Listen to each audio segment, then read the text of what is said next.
के स्टार्ट होते ही हम एक रेस्टोरेंट का सीन देखते हैं जिसमें हमें एक लड़का दिखाया जाता है जिसका नाम डीन होता है, जो रेस्टोरेंट में बैठकर लगातार कॉफी पिए जा रहा था। जब उसकी कॉफी खत्म होती है तो वो वेटर के पीछे किचन तक जाता है। वहाँ पर हमें एक आदमी का हाथ दिखता है जिसके नाखून बिल्कुल लोहे के रॉड की तरह होते हैं। वो डीन के ऊपर अटैक कर देता है और डर की वजह से डीन की आंख खुल जाती है, जो अभी तक उसी रेस्टोरेंट में मौजूद था। दरअसल वो कुछ देर के लिए सो गया था और उसी पल में उसे ये सपना आया था। डीन जब अपने हाथ की तरफ देखता है तो जो चोट उसे सपने में लगी थी वो रियल में उसके हाथ में लगी होती है। इसीलिए वो खुद को जगाए रखने के लिए बार बार कॉफी पीता है, क्योंकि जैसे ही उसकी आंख लगती है उसके सपने में वही साया आता है जिसका नाम फ्रेडी होता है और वो उसे मारना चाहता है। तभी उस रेस्टोरेंट में डीन की फ्रेंड क्रिस उससे मिलने आती है। डीन उसे बताता है कि उसके साथ क्या हो रहा है, इसी वजह से वो कई रातों से सोया भी नहीं है। ये सब सुनकर क्रिस उससे कहती है कि ये सब तुम्हारा वहम या तुम्हारा हेलिसिनेशन भी तो हो सकता है, जिस पर डीन उससे कहता है कि ये उसका वहम या उसका हेलिसिनेशन नहीं है, ये सब उसके साथ बचपन में शुरू हुआ था। और उन दोनों के बातों के दौरान गलती से कॉफी क्रिस के ऊपर गिर जाती है। क्रिस जब अपने कपड़े साफ करने के लिए वॉशरूम में जाती है तब यहाँ पर फिर से डीन की आंख लग जाती है। आखिर कोई कब तक खुद को जगाए रख सकता था, और उसकी जैसी ही आंख लगती है तो फ्रेडी फिर से उसके सामने आ जाता है और इस बार वो उस पर हमला करता है। लेकिन रियल में ऐसा लग रहा था जैसे डीन ने अपने हाथों ही अपना गला काट लिया है। ये सब उसकी फ्रेंड और वो वेटर जिसका नाम नैन्सी होता है वो भी देखती है। ये सब देखकर वो दोनों डर से चिल्लाने लगती है। अब अगले दिन उसका फ्यूनरल होता है। सबको ऐसा लगता है कि डीन ने ही खुद को मारा है। क्रिस जब वहाँ पर आती है तो वो अपने और डीन के बचपन की फोटो को देखती है जिसमें वो दोनों खेल रहे होते हैं। इस फोटो को देखकर क्रिस को काफी हैरानी होती है, क्योंकि वो तो हाई स्कूल से पहले कभी डीन से मिली ही नहीं थी। वो इस बात को अपने एक्स बॉयफ्रेंड जेसी को भी बताती है। वो उससे कहती है कि मेरे दोस्त ने अपनी जान नहीं ली बल्कि उसे सच में किसी ने मारा है। वो बार बार कह रहा था कि तुम एक सपना हो, तुम सच नहीं हो सकते। और क्रिस को यकीन होता है कि डीन से ये सब किसी और ने करवाया है। ये सब सुनकर उसका बॉयफ्रेंड कहता है कि ये सब तुम्हारे मन का वहम है। तभी वहाँ पर वो वेटर जिसका नाम नैन्सी होता है वो आती है।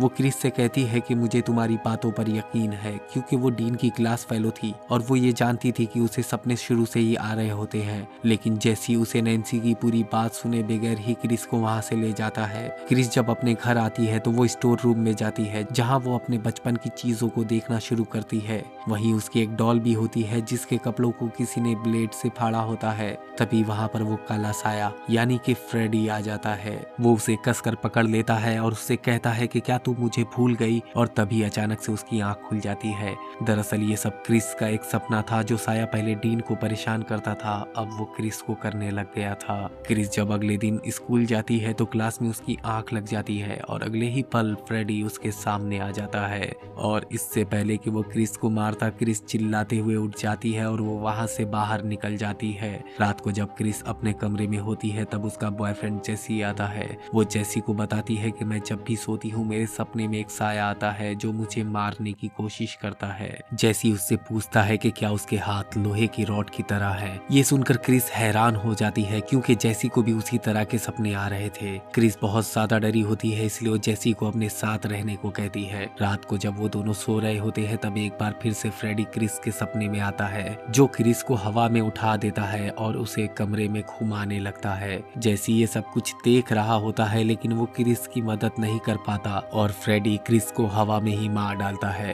ये सब देखकर जेसी बहुत ज्यादा डर जाता है। तभी उसे याद आता है कि फ्रेडी के बारे में नैन्सी कुछ बताना चाहती थी, इसीलिए वो फौरन से नैन्सी के पास जाता है। वो नैन्सी से कहता है कि तुम सब जानती हो कि ये सब क्या हो रहा है और तुम ये भी जानती हो कि फ्रेडी कौन है। नैन्सी उससे कहती है कि मुझे भी एक सपना आ रहा है जिसमें बार बार मुझे एक गाना सुनाई देता है और उस गाने में एक नाम होता है और वो नाम है फ्रेडी कोगर। ये सुनकर जेसी उसे सोने से मना कर देता है, नहीं तो वो तुम्हें भी मार देगा। जब वो घर से बाहर निकलता है तभी वहाँ पर पुलिस आ जाती है और वो उसे क्रिस के मर्डर के जुर्म में पकड़ लेती है और उन्हें ऐसा लगता है कि वो रात में अपने दोस्त के घर गया और उसी रात उसकी मौत हो गई और इसीलिए उसी ने इसे मारा है। इसीलिए वो पुलिस उसे अरेस्ट करके जेल भेज देती है। लेकिन जेल में पहुंचने के बाद भी फ्रेडी ने उसका पीछा नहीं छोड़ा था। वो जेल में सोना सोना नहीं चाहता था, लेकिन फिर भी उसकी आंख लग जाती है। सोने के बाद वो खुद को एक फैक्ट्री में पाता है जहाँ 5 साल के छोटे बच्चे होते हैं, वो उसे ही देख रहे होते हैं। तभी वहाँ पर फ्रेडी आ जाता है। उसका चेहरा पूरी तरह जला हुआ था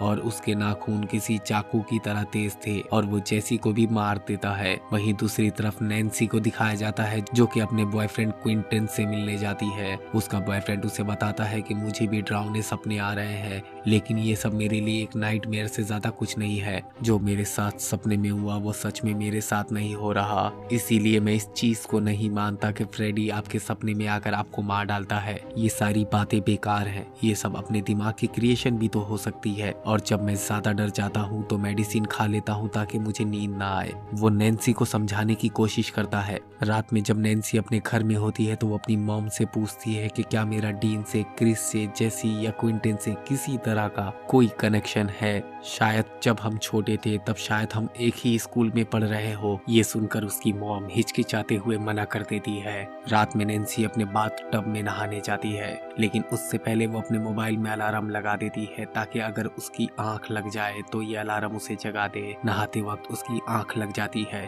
और सोने के बाद वो खुद को एक प्ले स्कूल में पाती है। वहाँ उसके सामने फ्रेडी आता है। वो उससे कहता है कि तुम शायद मुझे भूल गई, लेकिन मैं तुम्हें नहीं भूला क्योंकि तुम मेरी सबसे फेवरेट थी, तुम्हारी खुशबू सबसे अलग थी। तभी अलार्म बजने लगता है और उसकी आंख खुल जाती है।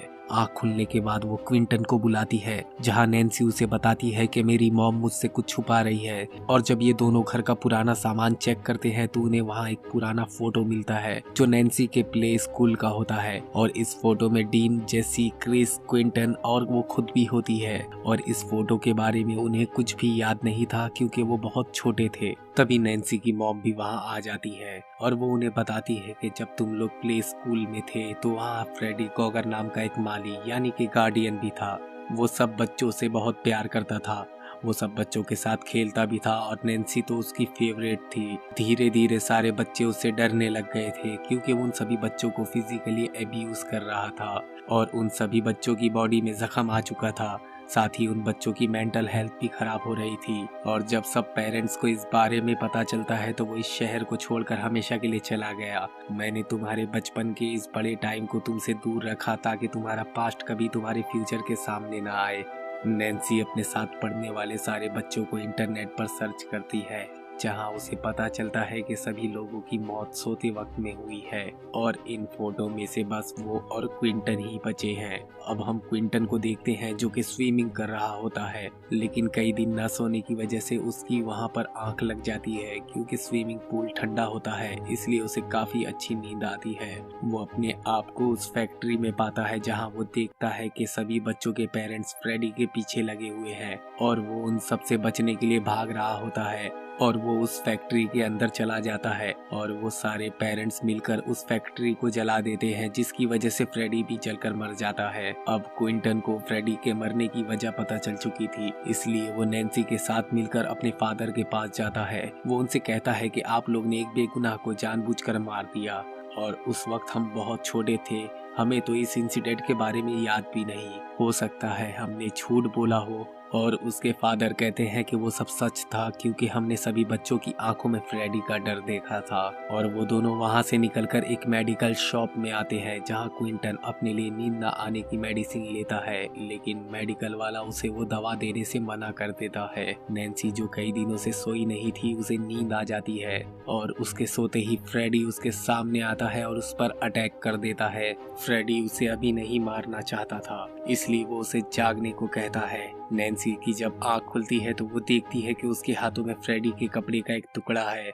जो वो सपने की दुनिया से असली दुनिया में ले आई है। नैन्सी जख्मी होती है इसलिए उसे हॉस्पिटल ले जाया जाता है। वहाँ पर डॉक्टर उसे नींद का इंजेक्शन लगाने की कोशिश करती है, लेकिन नैन्सी उसे साफ साफ मना कर देती है। वहीं दूसरी तरफ क्विंटन हॉस्पिटल में नींद न आने का इंजेक्शन को चोरी कर लेता है और वहीं डॉक्टर नैन्सी की मॉम से कहती है कि वो कई दिनों से सोई नहीं है, इसलिए हमें उसे नींद का इंजेक्शन देना होगा। और जब वो नैन्सी को नींद का इंजेक्शन लगाने के लिए उसके पास जाती है तो वो वहाँ से गायब होती है। दरअसल वो क्विंटन के साथ हॉस्पिटल से भाग गई थी और क्विंटन ने जो इंजेक्शन हॉस्पिटल से चोरी किया था वो उसकी एक डोज ले लेता है, लेकिन नैन्सी उस डोज को नहीं लेती। अब ये दोनों इन्वेस्टिगेशन करने के लिए उस प्ले स्कूल में पहुंच जाते हैं जहां ये लोग बचपन में पढ़ा करते थे। उन्हें फ्रेडी का कमरा मिल जाता है और साथ में वो लोग उस बेसमेंट में भी पहुंच जाते हैं जहां फ्रेडी उन सभी बच्चों को फिजिकली अब्यूज किया करता था। और अंदर जाने के बाद उन्हें कुछ ऐसी फोटो मिलती है जिसे देखने के बाद उन्हें यकीन हो जाता है कि फ्रेडी गुनहगार था।